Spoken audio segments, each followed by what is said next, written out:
Hi friends, YouTube ಚಾನಲ್ಗೆ ಸ್ವಾಗತ. ಆಸೆ ಧಾರಾವಾಹಿಯ ನಾಡಿನ ಸಂಚಿಕೆಯಲ್ಲಿ ಏನಾಗ್ತಿದೆ ಅಂತ ನೋಡೋಣ ಬನ್ನಿ.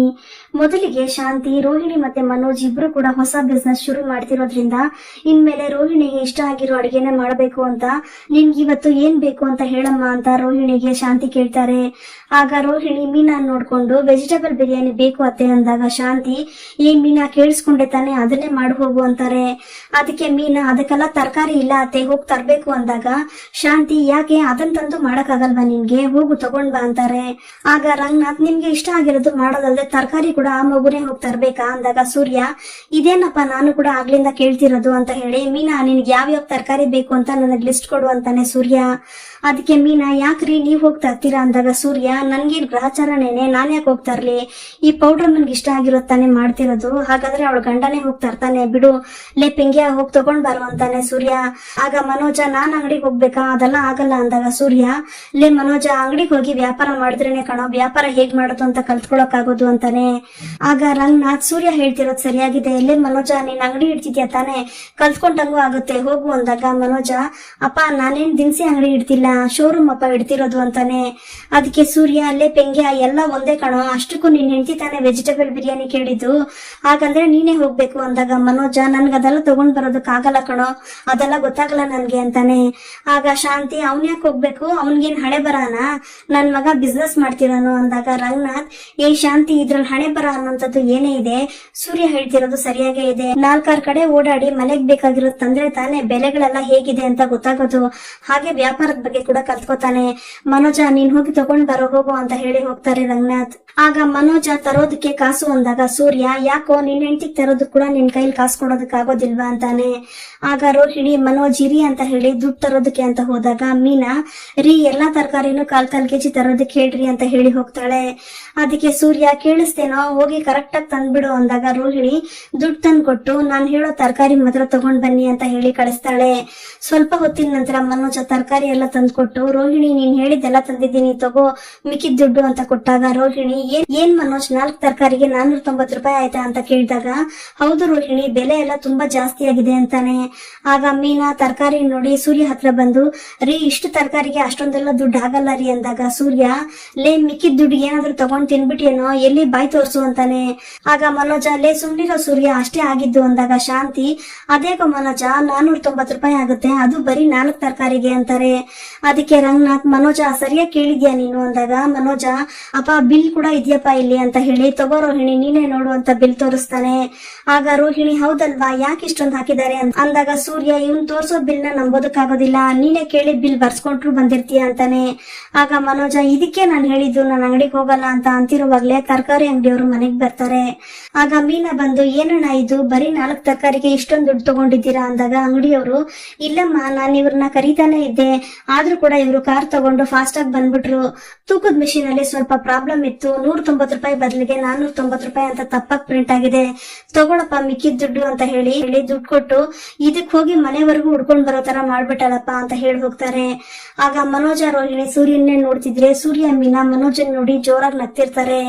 ಆಗ ಸೂರ್ಯ, ಅಪ್ಪೋ 4 ಡಿಗ್ರಿ ತಗೊಂಡವನಂತೆ, ಒಳ್ಳೆ ಬುದ್ಧಿವಂತ ಇವನು, ಅದ್ರ ಚಿಕ್ಕ ಲೆಕ್ಕ ಮಾತ್ರ ಗೊತ್ತಾಗೋದಿಲ್ಲ ಅಂದಾಗ ರೋಹಿಣಿ, ಮನೋಜ್ ಎಷ್ಟಾಯ್ತು ಅಂತ ಲೆಕ್ಕ ನೋಡಿ ತಗೊಂಡ್ ಬರೋದಕ್ಕಾಗ್ಲಿಲ್ವಾ ನಿಮ್ಗೆ ಅಂತಾಳೆ. ಅದಕ್ಕೆ ಮನೋಜ, ಇಲ್ಲ ರೋಹಿಣಿ, ಅದ್ರ ಬೆಲೆ ಏನು ನನಗೆ ಗೊತ್ತಿರ್ಲಿಲ್ಲ, ನಿಜವಾಗ್ಲೂ ಅಷ್ಟೇ ಆಗಿರ್ಬೋದು ಅಂತ ಅನ್ಕೊಂಡೆ ಅಂದಾಗ ಶಾಂತಿ, ಹೋಗ್ಲಿ ಬಿಡಮ್ಮ ರೋಹಿಣಿ, ಅವನಿಗಿದೆಲ್ಲ ಮಾಡಿ ಅಭ್ಯಾಸ ಇಲ್ಲ, ಅದಕ್ಕೆ ಹೀಗಾಗಿರೋದು ಅಂತಾರೆ.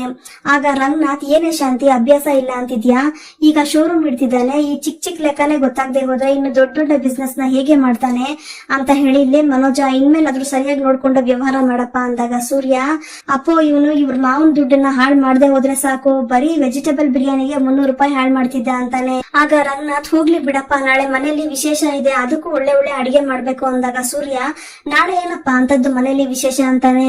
ಅದಕ್ಕೆ ರಂಗನಾಥ್, ನಾಳೆ ಏನು ಅಂತ ಗೊತ್ತಿಲ್ವೇನ ಸೂರ್ಯ ನಿನ್ಗೆ, ನಾಳೆ ನಿನ್ ಬದುಕಿನ ಮುಖ್ಯವಾದ ದಿನ ಕಣೋ ಅಂದಾಗ ಸೂರ್ಯ ಯೋಚನೆ ಮಾಡ್ತಾ, ಹಾ ಗೊತ್ತಾಯ್ತಪ್ಪ, ಈಗ ಜ್ಞಾಪಕ ಬಂತು, ಇಲ್ಲಿ ನಿಂತವನಲ್ಲ ಇವನು ನಿನ್ ದುಡ್ಡನ್ನ ಎತ್ಕೊಂಡು ಓಡೋಗಿದ್ ದಿನನಪ್ಪ ಅವತ್ತು ಅಂತಾನೆ.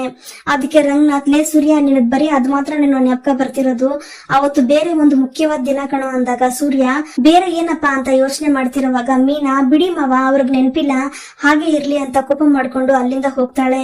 ಆಗ ಸೂರ್ಯ, ಇದೊಳ್ಳೆ ಕತೆ ಆಯ್ತಲ್ಲ, ಇವಳ್ಯಾಕೆ ಹಿಂಗ್ ಮುನ್ಸ್ಕೊಂಡು ಹೋಯ್ತಾವಳೆ, ಲೇ ಮೀನಾ ಯಾಕೆ ಅಂತಿರುವಾಗ್ಲೆ ರಂಗನಾಥ್, ಲೇ ಸೂರ್ಯ, ನಿನ್ ಮದ್ವೆ ದಿನ ಕಣೋ, ಹೋಗಿ ಸಮಾಧಾನ ಮಾಡೋ ಹೋಗು, ಅದನ್ನ ಕೂಡ ಮರ್ತಿದ್ಯಲ್ಲೋ ಅಂದಾಗ ಸೂರ್ಯ ಅಯ್ಯಯ್ಯೋ ಅಂತ ಮೀನಾ ಮೀನಾ ಅನ್ಕೊಂಡು ಹಿಂದೆನೆ ಹೋಗ್ತಾನೆ. ಅಲ್ಲಿ ಮೀನಾ ಕೋಪ ಮಾಡ್ಕೊಂಡು ನಿಂತಿರೋದ್ ನೋಡಿ ಸೂರ್ಯ, ಮೀನಾ ಅದ್ ಏನಾಯ್ತು ಅಂದ್ರೆ ನನ್ಗೆ ಮರ್ತೋಗಿತ್ತು ಕಣಮ್ಮ, ಅದು ಅಲ್ದೆ ನನಗೆ ನೆನಪಿತ್ತು, ಆದ್ರೆ ನಾನೇ ಮನೋಜನ್ ಬಗ್ಗೆ ಯೋಚನೆ ಮಾಡ್ತಿದ್ದೆ ಅಷ್ಟೇ ಅಂತಾನೆ.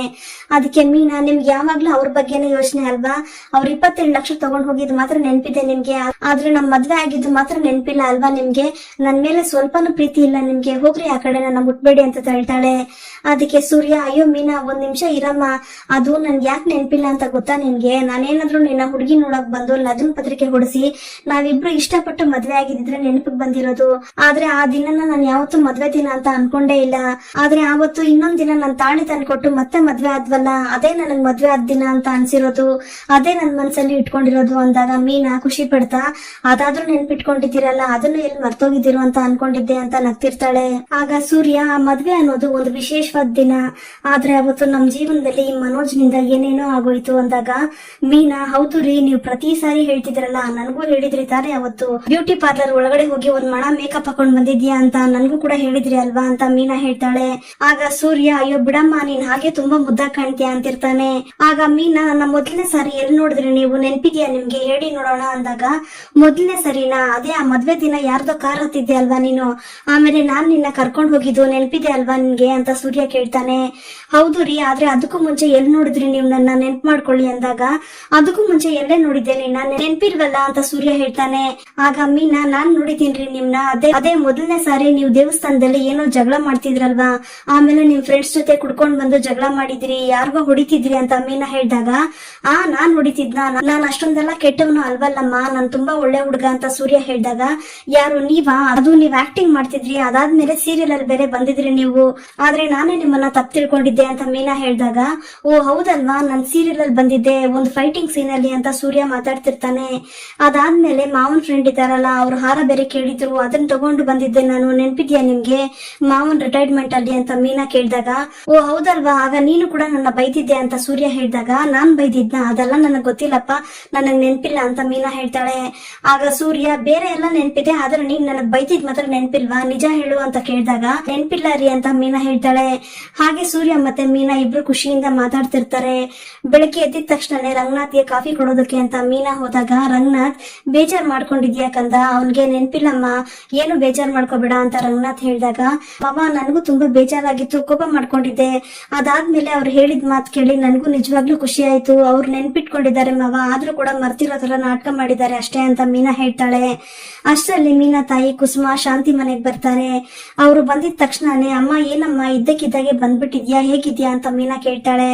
ಆಗ ಕುಸುಮ, ತಗೊಳಮ್ಮ ನಿನ್ಗೋಸ್ಕರ ಅಂತ ಬಟ್ಟೆ ಸೀರೆ ಎಲ್ಲಾ ತಂದಿದ್ದೀನಿ ಅಂತ ಕುಸುಮ ಕೊಡ್ತಾರೆ. ಅಷ್ಟರಲ್ಲಿ ಶಾಂತಿ ಬಂದಾಗ, ಕುಸುಮ ಹೇಗಿದ್ದೀರಾ ಬೀಗ್ರೆ ಅಂತ ಮಾತಾಡ್ತಿರ್ಬೇಕಾದ್ರೆ, ನಾನ್ ಚೆನ್ನಾಗಿದ್ದೀನಿ ಅಂತ ಹೇಳಿ, ಕಾಫಿ ತಗೊಂಡ್ ಬರೆ ಮೀನಾ, ರೆಡಿ ಇದೆಯಾ ಕಾಫಿ ಅಂತ ಶಾಂತಿ ಕೇಳ್ತಾರೆ. ಆಗ ಕುಸುಮ, ಅಯ್ಯೋ ಬೇಡ, ನಾನ್ ಕಾಫಿ ಕುಡಿಯಲ್ಲ ಬೀಗ್ರೆ ಅಂತ ಹೇಳಿದಾಗ, ನಿಮ್ಗೆ ಯಾರು ಹೇಳಿದ್ದು ಕಾಫಿ ಕುಡೀರಿ ಅಂತ, ಅದು ನನ್ಗೆ ಬೇಕಾಗಿತ್ತು, ತಗೊಂಡ್ ಬರೆ ಮೀನಾ ಅಂತ ಹೇಳಿ, ನಿಮ್ಮಂತವ್ರನ್ನ ಮನೆಗ್ ಸೇರ್ಸ್ಕೊಳ್ಳೋದೇ ಹೆಚ್ಚು, ಅಂತದ್ರಲ್ಲಿ ಕಾಫಿ ಬೇರೆ ಕೊಡ್ಬೇಕಾ ಅಂತ ಶಾಂತಿ ಹೇಳಿದಾಗ ಕುಸುಮಗೆ ತುಂಬಾ ಬೇಜಾರಾಗತ್ತೆ. ಆಗ ರಂಗನಾಥ್, ಶಾಂತಿ ಏನೇ ಮಾತಾಡ್ತಿದ್ಯಾ, ಸುಮ್ನೆ ಇರು, ಮನೆಗ್ ಬಂದವ್ರ ಹತ್ರ ಈಗ ಮಾತಾಡೋದು ಅಂತ ರಂಗನಾಥ್ ಹೇಳಿದಾಗ, ಶಾಂತಿ, ಅಯ್ಯೋ ನಾನೇನ್ರಿ ಮಾತಾಡ್ದೆ, ನಾನೇನ್ ಹೇಳ್ಬಾರ್ದೇನು ಹೇಳಿಲ್ವಲ್ಲ, ಹೌದು ಏನೇನೋ ತಗೊಂಡ್ ಬಂದ್ಬಿಟ್ಟಿದ್ದೀರಾ, ಇದ್ದಕ್ಕಿದ್ದಾಗೆ ಏನ್ ಬಂದಿದ್ದು ಅಂತ ಶಾಂತಿ ಕೇಳ್ತಾರೆ. ಆಗ ಕುಸುಮ, ಅದೇ ಅಳಿಯಂದ್ರು ಮತ್ತೆ ಮೀನಾದು ನಾಳೆ ಮದ್ವೆ ಆಗಿ 1 ವರ್ಷ ಆಯ್ತಲ್ವಾ, ಅದಕ್ಕೆ ಬಟ್ಟೆ ಸೀರೆ ಎಲ್ಲ ತಗೊಬಂದಿದ್ದೀನಿ ಅವ್ರಿಗೋಸ್ಕರ ಅಂತ ಕುಸುಮ ಹೇಳಿದಾಗ, ಶಾಂತಿ, ಓ ಏನು 1/4 kg ಚಿನ್ನ, ರೇಷ್ಮೆ ಸೀರೆ ಎಲ್ಲ ತಂದಿರೋ ಆಗಿದೆ ಅಂತ ಶಾಂತಿ ಆಡ್ಕೋತಿರ್ತಾರೆ. ಆಗ ಕುಸುಮ, ಅಯ್ಯೋ ಅಷ್ಟೆಲ್ಲ ಇಲ್ಲ ಬಿಗ್ರೆ, ನಮ್ ಕೈಯಲ್ಲಿ ಆದಷ್ಟು ತಂದಿದ್ದೀನಿ, ಮೊದಲನೇ ವರ್ಷ ಅಲ್ವಾ, ಏನಾದ್ರೂ ಕೊಡ್ಬೇಕು ಉಡುಗೊರೆ ಅಂತ ತಂದಿದ್ದೀನಿ ಅಂತ ಕುಸುಮ ಹೇಳ್ತಾರೆ. ಅಷ್ಟರಲ್ಲಿ ರೋಹಿಣಿ ಮತ್ತೆ ಮನೋಜ್ ಕೂಡ ಬಂದಾಗ, ಹೇಗಿದ್ಯಮ್ಮ ರೋಹಿಣಿ, ಚೆನ್ನಾಗಿದ್ಯಾ ಅಂತ ಮಾತಾಡ್ಸ್ತಿರ್ತಾರೆ ಕುಸುಮ. ರವಿ ಮತ್ತೆ ಶ್ರುತಿ ಕೂಡ ಬಂದಾಗ, ಆಂಟಿ ಹೋದ್ಸಲ ಬಂದಾಗ ಚಕ್ಲಿ ತಂದಿದ್ರಲ್ಲ, ಅದನ್ನ ತಂದಿದ್ದೀರಾ, ಕೊಡಿ ಅಂತ ಹೇಳಿದಾಗ ಕುಸುಮ, ಹೌದಮ್ಮ ತಂದಿದ್ದೀನಿ ತಗೋ ಅಂತ ಕೊಡ್ತಾರೆ. ಆಗ ಶ್ರುತಿ ಈಸ್ಕೊಂಡ್ ತಿಂತಾ ಇರ್ತಾಳೆ. ಆಗ ಶಾಂತಿ, ಅಯ್ಯೋ ತಿನ್ಬೇಡಮ್ಮ, ಅದು ಯಾವ್ಯಾವ ಲೋಕಲ್ ಎಣ್ಣೆಯಲ್ಲಿ ಬೇಯಿಸಿದಾರೋ ಏನೋ, ಎಷ್ಟು ದಿನ ಆಗಿದ್ಯೋ ಏನೋ, ತಿನ್ಬೇಡಮ್ಮ, ಆರೋಗ್ಯ ಹಾಳಾಗುತ್ತೆ ಅಂತ ಶಾಂತಿ ಹೇಳಿದಾಗ, ಈ ಮನೆ ತಿಂಡಿ ಇದು ಹಾಗೇನು ಆಗೋದಿಲ್ಲ, ಮನೆ ಊಟ ತುಂಬಾ ರುಚಿಯಾಗಿ ಇರುತ್ತೆ, ಇದೆಲ್ಲ ಹೆಲ್ತಿ ಫುಡ್ಡೇ, ಅಂಗಡಿಗಿರೋದನ್ನ ತಗೊಂಡ್ ತಿನ್ನೋದಕ್ಕಿಂತ ಇದೇ ವಾಸಿ ಅಂತ ಶ್ರುತಿ ಹೇಳಿದಾಗ, ಕುಸುಮ, ಹಾಗೇನಿಲ್ಲ ಬಿಗ್ರೆ, ಒಳ್ಳೆ ಎಣ್ಣೆಲೆ ಮಾಡ್ಕೊಂಡ್ ತಂದಿದ್ದೀನಿ ಅಂತಾರೆ. ಆಗ ಶಾಂತಿ, ಇವಳೊಬ್ಳು ಎಲ್ಲದಕ್ಕೂ ಉಲ್ಟಾ ಹೊಡಿತಾಳೆ ನನ್ಗೆ ಅಂತ ಶಾಂತಿ ಮನ್ಸಲ್ಲೇ ಬೈಕೋತಿರ್ತಾರೆ. ಓ ಅತ್ತೆ ಹೇಗಿದ್ದೀರಾ, ಚೆನ್ನಾಗಿದ್ದೀರಾ ಅಂತ ಸೂರ್ಯ ಕೂಡ ಬಂದು ಮಾತಾಡಿಸ್ತಿರ್ತಾರೆ. ಆಗ ಕುಸುಮ, ಅಳಿಯಂದ್ರೆ ತಗೊಳ್ಳಿ, ನಿಮ್ಗೋಸ್ಕರ ಅಂತ ಬಟ್ಟೆ ಮತ್ತೆ ಮೀನಾಗೋಸ್ಕರ ಅಂತ ಸೀರೆ ತಂದಿದ್ದೀನಿ, ಮದ್ವೆ ಆಗಿ 1 ವರ್ಷ ಆಯ್ತಲ್ವಾ, ಹಾಗೆ ತಾಂಬೂಲದ ಸಮೇತ ಇಲ್ಲಿ ಹಣ್ಣು ಎಲ್ಲ ತಂದಿದ್ದೀನಿ ಅಂತ ಕುಸುಮ ಕೊಟ್ಟಾಗ ಶಾಂತಿ ಮನೋಜನ್ ಹತ್ರ ಬಂದು ಏನೋ ದೊಡ್ಡದಾಗಿ ಬಂಗಾರದ ಒಡವೆ ತಂದಿರೋ ತರ ಹೇಗ್ ಪೋಸ್ ಕೊಡ್ತಿದ್ದಾರೆ ಅಂತ ನೋಡಿದ್ಯಾ, ನಿನ್ ಮದ್ವೆ ವರ್ಷಕ್ಕೆ ನಿಮ್ಮ ಮಾವ ಕೆಜಿ ಬಂಗಾರನೇ ತಗೊಂಡ್ ಬಂದ್ ಕೊಡ್ತಾರೆ ಅಂತ ಶಾಂತಿ ಹೇಳಿದಾಗ ಮನೋಜ ಅವರೇ ಜೈಲಲ್ಲಿ ಇದ್ದಾರಲ್ಲಮ್ಮ ಹೇಗಮ್ಮ ಕೊಡ್ತಾರೆ ಅಂತ ಹೇಳ್ತಾನೆ. ಅಯ್ಯೋ ಅವ್ರು ಜೈಲಲ್ಲಿ ಇದ್ರು ಕೂಡ ಈಗ 15 ಲಕ್ಷ ಕೊಟ್ಟಿಲ್ವೇನೋ, ಹಾಗೆ ಕೊಡ್ತಾರೆ ಸುಮ್ನೆ ಇರೋ ಅಂತ ಶಾಂತಿ ಹೇಳಿದಾಗ ಮನೋಜ ಅಯ್ಯೋ ಏನು 15 ಲಕ್ಷನ, ಅದೆಲ್ಲ ಸುಳ್ಳು ಅಂತ ಅಮ್ಮನ್ಗೆ ಏನಾದ್ರೂ ಗೊತ್ತಾದ್ರೆ ಅಷ್ಟೇ ಅಂತ ಮನ್ಸಲ್ಲೇ ಅನ್ಕೋತಿರ್ತಾನೆ. ಈ ಕಡೆ ಇದೆಲ್ಲ ಯಾಕತೆ ಸುಮ್ನೆ ಖರ್ಚು ಯಾಕೆ ತಗೊಂಡ್ ಬಂದ್ರಿ ಅಂತ ಸೂರ್ಯ ಹೇಳಿದಾಗ ಇಲ್ಲ ಅಡಿ ಅಂದ್ರೆ ಇದೆಲ್ಲ ಉಡುಗೊರೆಯಾಗಿ ಒಬ್ಬ ಅತ್ತೆಯಾಗಿ ನಾನ್ ಕೊಡ್ಬೇಕು, ನನ್ ಕರ್ತವ್ಯ ಇದು ಅಂತ ಕುಸುಮ ಹೇಳ್ತಾರೆ. ನಾನ್ ಯಾವತ್ತಾದ್ರೂ ನಿಮ್ಮನ್ನ ಅತ್ತೆ ಅಂತ ಅನ್ಕೊಂಡಿದ್ದೀನ, ನೀವ್ ನನ್ ತಾಯಿ ತರಾನೇ, ಇದೆಲ್ಲ ಸುಮ್ನೆ ಖರ್ಚು ನಿಮ್ಗೆ ಯಾಕೆ ಇಷ್ಟೊಂದೆಲ್ಲ, ಸರಿ ಆಯ್ತು ಊಟ ಮಾಡ್ಕೊಂಡು ಹೋಗಿ ಅಂತ ಸೂರ್ಯ ಮಾತಾಡ್ತಾ ಇರ್ತಾನೆ. ಹಾಗೆ ಇಲ್ಲಿ ರೋಹಿಣಿ ಹತ್ರ ಮಾತಾಡ್ತಾ ಏನಮ್ಮ ನಿಮ್ ತಂದೆ ಏನು ತಪ್ಪು ಮಾಡದೆ ಇದ್ರು ಕೂಡ ಜೈಲ್ಗೆ ಹೋದ್ರಂತೆ, ಮೀನಾ ಹೇಳ್ತಾ ಇತ್ತು ಪಾಪ ಅಂತ ಇಲ್ಲಿ ಕುಸುಮ ಹೇಳಿದ ತಕ್ಷಣನೇ ರೋಹಿಣಿಗೆ ತುಂಬಾ ಕೋಪ ಬರುತ್ತೆ. ಆಗ ಕುಸುಮ ಏನ್ ಮಾಡಕ್ಕಾಗತ್ತೆ, ಈಗಿನ ಕಾಲನೇ ಅಂತದ್ದಮ್ಮ, ತಪ್ಪು ಮಾಡದೆ ಇರೋರು ಜೈಲ್ ಶಿಕ್ಷೆ ಅನುಭವಿಸ್ತಾರೆ, ಹಾಗೆ ತಪ್ಪು ಮಾಡಿರೋರು ಆರಾಮಾಗಿ ಓಡಾಡ್ಕೊಂಡಿರ್ತಾರೆ. ಒಂದು ದೇವಸ್ಥಾನ ಇದೆ ಅಲ್ಲಿ, ವಿನಾಯಕನ ದೇವಸ್ಥಾನ, ದೇವಸ್ಥಾನಕ್ಕೆ ಹೋಗ್ಬಿಟ್ಟು ಬಂದ್ರೆ ಎಲ್ಲ ಸರಿ ಹೋಗುತ್ತಂತೆ, ನೀನ್ ಹೋಗ್ ಬಾರಮ್ಮ ಒಂದ್ಸಲ ಎಲ್ಲ ಒಳ್ಳೇದಾಗುತ್ತೆ ಅಂತ ಕುಸುಮ ಹೇಳ್ತಾರೆ. ಆಗ ಶಾಂತಿ ಏನು ಇದ್ದಕ್ಕಿದ್ದಾಗೆ ಜ್ಯೋತಿಷ್ಯ ಎಲ್ಲ ಶುರು ಮಾಡ್ಕೊಬಿಟ್ಟಿದ್ದೀರಾ, ಅದೆಲ್ಲ ಏನು ಬೇಕಾಗಿಲ್ಲ ಸುಮ್ನೆ ಕೂತ್ಕೊಳ್ಳಿ, ಯಾಕ್ರಿ ನಿಮ್ಗೆ ಇದೆಲ್ಲ ಬೇಕು ಅಂತ ಶಾಂತಿ ಕುಸುಮಗೆ ಅವಮಾನ ಮಾಡೋ ತರ ಮಾತಾಡ್ತಿರ್ತಾರೆ. ಆಗ ಕುಸುಮ ಅಯ್ಯೋ ಬೀಗ್ರೆ ಹಾಗಲ್ಲ, ಹೋಗ್ ಬಂದ್ರೆ ಒಳ್ಳೇದಾಗುತ್ತೆ, ಅವ್ರ ತಂದೆ ನಾನು ಹೊರಗಡೆ ಬರ್ತಾರೆ ಅಂತ ಹೇಳ್ದೆ ಅಷ್ಟೇನೆ, ನಾವೆಲ್ಲ ಒಂದೇ ಮನೆಯವ್ರಲ್ವಾ ಅದಕ್ಕೋಸ್ಕರ ಹೇಳಿದ್ದು, ಅವಳು ನನ್ ಮಗಳ ತರನೇ ತಾನೆ ಅಂತ ಕುಸುಮ ಹೇಳಿದಾಗ ಅತ್ತೆ ನೀವ್ ಯಾಕೆ ನನ್ ತಾಯಿಗೆ ಅವಮಾನ ಮಾಡಿ ಮಾತಾಡ್ತಿದ್ದೀರಾ, ಅಷ್ಟಕ್ಕೂ ಒಳ್ಳೇದಾಗತ್ತೆ ಅಂತ ಹೇಳಿದ್ರು ಅಷ್ಟೇ, ರೋಹಿಣಿ ಮೇಲೆ ಇರುವಂತಹ ಕಾಳಜಿಯಿಂದ ಹೇಳಿದ್ದು, ಬೇರೆ ಏನು ಇಲ್ಲ, ಇದ್ರಲ್ಲಿ ಏನ್ ತಪ್ಪಿದೆ ಅಂತ ಮೀನಾ ಹೇಳ್ತಾಳೆ. ಆಗ ಶಾಂತಿ ಏನೇ ಕಾಳಜಿ, ಒಂದೇ ಮನೆಯವ್ರಂತೆ, ಹಾಗಾದ್ರೆ ಶ್ರುತಿ ಮನೆಯವರು ನೀವು ಇಬ್ರು ಒಂದೇ ಆಗ್ಬಿಡ್ತೀರಾ, ರೋಹಿಣಿ ಮತ್ತೆ ನೀವು ಒಂದೇ ಮನೆಯವ್ರು ಆಗ್ಬಿಡ್ತೀರಾ, ಅವ್ರ ಶ್ರೀಮಂತಿಗೆ ನೀವ್ ಎಲ್ಲಿ ಸಮ ಬರ್ತೀರೇನೆ, ಕಾಲ್ ಭಾಗ ಕೂಡ ಬರೋದಿಲ್ಲ, ಅವ್ರ ಮನೆಯಲ್ಲಿ ಕೆಜಿ ಗಟ್ಲೆ ಚಿನ್ನ ಆಸ್ತಿ ಎಲ್ಲ ಇದೆ, ನೀವು ಯಾವುದಕ್ಕೂ ಇಲ್ಲ, ಅಂತದ್ರಲ್ಲಿ ಒಂದೇ ಮನೆಯವ್ರಂತೆ, ಇದೆಲ್ಲ ಏನು ಬೇಡ ಸುಮ್ನೆ ಇದ್ರೆ ಸರಿ ಅಂತ ಶಾಂತಿ ಅವಮಾನ ಮಾಡ್ತಿರೋವಾಗ ಕುಸುಮ ತುಂಬಾನೇ ಬೇಜಾರ್ ಮಾಡ್ಕೊಂಡು ಅಳ್ತಾ ಇರ್ತಾರೆ. ಆಗ ಮೀನಾ ಅಮ್ಮ ನಿನಗೆ ಟೈಮ್ ಆಯ್ತು ತಾನೆ, ನಡಿಯಮ್ಮ ಹೊರಡಮ್ಮ ಇಲ್ಲಿಂದ, ನಾಳೆ ನಾನೇ ಬರ್ತೀನಿ ಅಂತ ಇಲ್ಲಿ ಮೀನಾ ಹೇಳಿ ಕುಸುಮನ ಕಳಿಸ್ಕೊಡ್ತಾರೆ. ಆಗ ಏನ್ ಕರ್ಮನೋ ಏನೋ ಸುಮ್ನೆ ಬಂದ್ಬಿಡ್ತಾರೆ ತಿನ್ಕೊಂಡು ಹೋಗೋದಕ್ಕೆ ಅಂತ ಶಾಂತಿ ಬೈತಿರ್ತಾರೆ. ಅದನ್ನ ಕೇಳಿಸ್ಕೊಂಡು ಮೀನಾ ಕೂಡ ಬೇಜಾರಾಗತ್ತೆ.